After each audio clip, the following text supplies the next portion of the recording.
Et ce soir, nous recevons Valérie Lorenz-Poinceau, directrice des laboratoires Boiron. Bonsoir. Bonsoir. Merci d'avoir accepté notre invitation. Vous sortez un livre ce mercredi qui s'appelle Homéopathie, liberté, égalité, santé chez Flammarion. C'est un journal de bord qui relate tout ce qui s'est passé depuis 18 mois à peu près avec le gouvernement.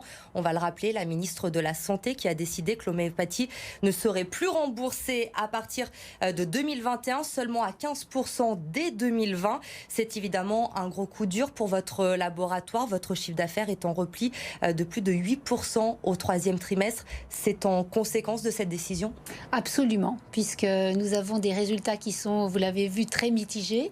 Nous sommes en progression dans d'autres pays et nous sommes en fort recul en France, puisque depuis plus d'un an maintenant, même un an et demi, nous faisons l'objet d'une grande campagne, et nous avons fait l'objet d'une campagne de dénigrement d'une minorité de personnes. Donc c'est vrai que nous accusons vraiment le coup en termes de chiffre d'affaires sur la France. Est-ce que ces décisions, ces conséquences sur votre chiffre d'affaires peuvent avoir également des conséquences sur l'emploi au sein de votre entreprise ? Tout à fait, malheureusement, parce que quand je vois comment nos salariés se sont mobilisés, c'est vraiment, ça fait vraiment mal au cœur de voir ce qui s'est passé dans le pays d'origine, quasiment de l'homéopathie.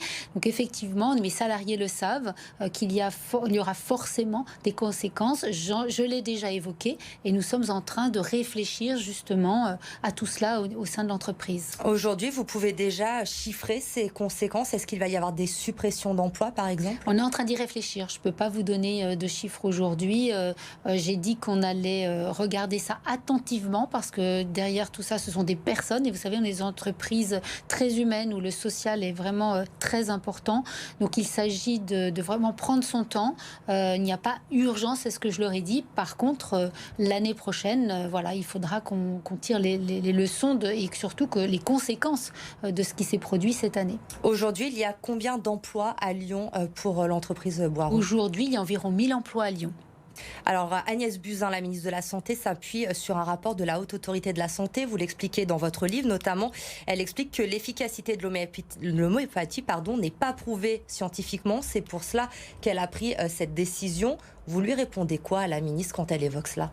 Alors, je suis absolument pas d'accord avec ce que Madame la ministre dit. D'ailleurs, je peux vous confier que je l'ai vue au mois de juillet. Elle n'avait même pas regardé en détail les résultats de cette étude et cette évaluation de la HAS, sachant que la HAS n'évaluait pas, elle évaluait le bien fondé et l'utilité de l'homéopathie. Et là-dessus, je pense que tous les Français qui se soignent à l'homéopathie peuvent confirmer que l'homéopathie, elle est très utile à leur santé et elle répond, en plus de ça, à des enjeux majeurs de santé publique. Quand on sait qu'aujourd'hui, il y a des gros problèmes dans le monde et en France, ça commence d'antibiorésistance, eh bien, l'homéopathie peut vraiment rendre service à des millions de Français et c'est ce qu'elle fait d'ailleurs pour beaucoup d'entre eux. Et c'est une préoccupation de beaucoup de Français, puisqu'une pétition également circule, Mon Homéo, mon choix. Plus d'1 million de signataires déjà sur cette pétition, alors qu'on entend certains dire que l'homéopathie n'est qu'un placebo.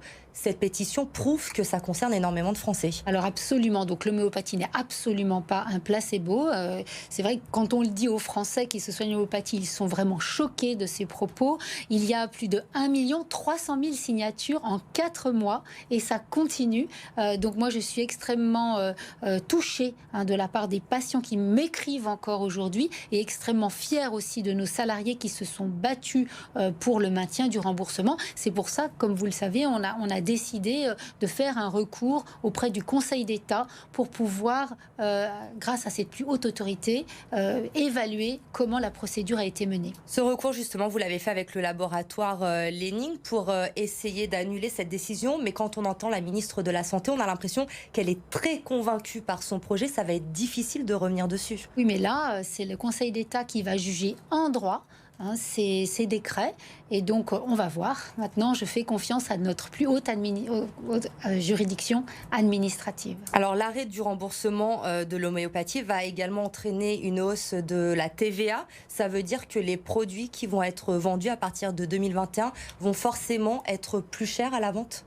Ah oui, c'est inéluctable puisque vous allez avoir un passage de TVA de 2,1% à 10%. Donc on change totalement de système. C'est pour ça qu'on souhaite continuer à demander un taux qui serait, je l'estime, un taux de neutralité, c'est-à-dire un taux qui ne coûterait rien à l'assurance maladie, parce que vous le savez, nous payons tous 50 centimes sur chaque boîte de médicaments.